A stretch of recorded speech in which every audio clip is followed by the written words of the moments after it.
చీరాల ప్రకాశం జిల్లాలో అత్యంత కీలక నియోజకవర్గం. స్వాతంత్రోద్యమంలో కీలక పాత్ర పోషించిన చీరాలకు చిన్నబొంబాయి అని కూడా పేరు.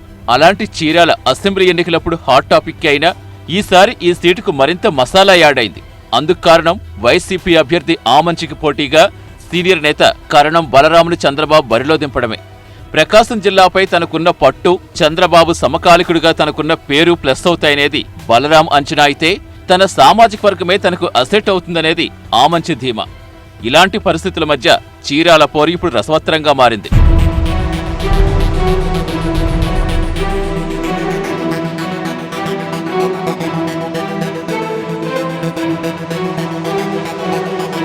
వస్త్ర వ్యాపారంలో చిన్న బొంబాయిగా పిలుచుకునే చీరాల్లో విశేషాలు, విశిష్టతలు చాలానే ఉన్నాయి. చీరాల నియోజకవర్గంలో చేనేతలు, యాదవుల ఓటర్లు ఎక్కువగా ఉన్నారు. ఆ తరువాతి స్థానంలో ఎస్సీలు ఉన్నారు.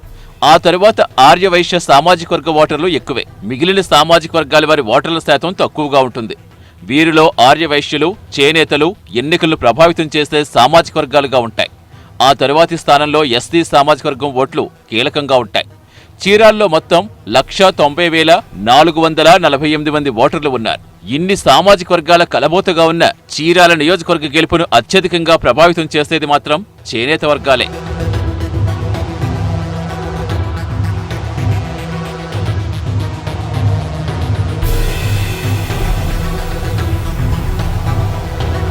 ఇలాంటి చీరాల నుంచి ఇప్పుడు టీడీపీ తరపున కరణం బలరాం బరిలో ఉన్నారు. అసలు తన సొంత నియోజకవర్గం అద్దంకిని వదిలి బలరాం చీరాల రావడానికి దారితీసిన పరిస్థితుల గురించి ఇక్కడ చెప్పుకోవాలి.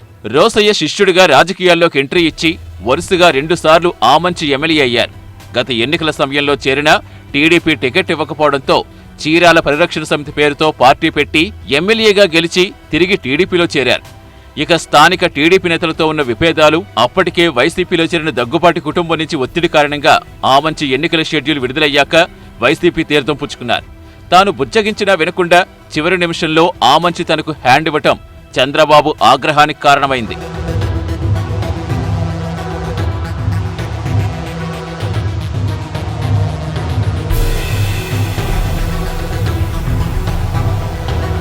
ఎన్నికల ముందు వైసీపీలో చేరిన ఆమంచికి చెక్ పెట్టేందుకు సీఎం చీరాలపై ప్రత్యేకంగా దృష్టి పెట్టారు.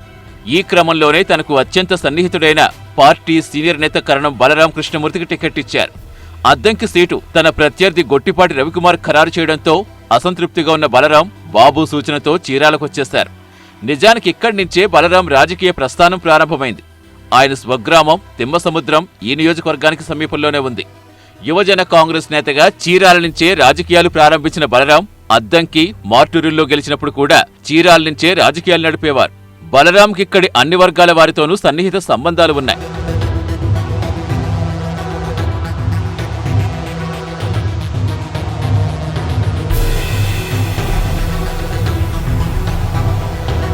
ఇక్కడ బలరాం అనుకూలాంశాల విషయానికొస్తే ఆలస్యంగా టీడీపీలోకి ఎంట్రీ ఇచ్చిన టీడీపీ ముఖ్య నేతలందరినీ సమన్వయంతో ఒక్కతాటిపైకి తీసుకురాగలిగారు. చంద్రబాబు చీరాల్లో నిర్వహించిన రోడ్ షోలోనే ఈ విషయం స్పష్టమైంది. అన్ని సామాజిక వర్గాలను కలుపుకు వెళ్లడంలో బలరాంకు సీనియారిటీ కలిసొస్తుందంటున్నారు. ఆమంచిపై ఉన్న వ్యతిరేకతతో ఇన్ని రోజులు పార్టీకి దూరంగా ఉన్న సీనియర్ నేతలు ఇప్పుడు బలరాంతో కలిసి వస్తున్నారు. మరోవైపు సంక్షేమ కార్యక్రమాలు, అభివృద్ధి పథకాలపై ప్రజల్లో సానుకూలత ఉండడం లాంటివి బలరాంకు కలిసొస్తాయంటున్నారు.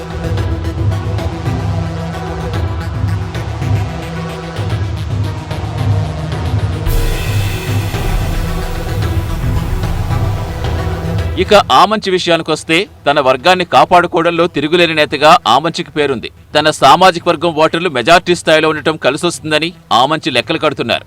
ఇదే సమయంలో ఆమంచికి ప్రతికూలతలు ఉన్నాయి. ఆమంచిని ఆఖరి నిమిషంలో పార్టీలోకి తీసుకుని టికెట్ ఇవ్వడంతో నియోజకవర్గంలో వైసీపీ సమన్వయకర్త ఎడం బాలాజీ జగన్పై విమర్శలు చేసి బయటకొచ్చారు. గత ఎన్నికల్లో వైసీపీ నుంచి పోటీ చేసి ఓడిపోయిన బాలాజీకి నియోజకవర్గంపై మంచి పట్టే ఉంది. ఇప్పుడు ఆయన టీడీపీలో చేరి బలరాంకు మద్దతుగా ప్రచారం చేస్తున్నారు. సీనియారిటీతో పాటుగా జిల్లాపై పట్టు ఉన్న నేతగా బలరాం ఒకవైపు, సామాజిక వర్గాలపై భారీ ఆశలు పెట్టుకున్న ఆమంచి మరోవైపు. వెరసి చిన్న బొంబాయి చీరాలలో ప్రత్యర్థుల మధ్య పోరు తీవ్ర ఉత్కంఠ రేకెత్తిస్తోంది.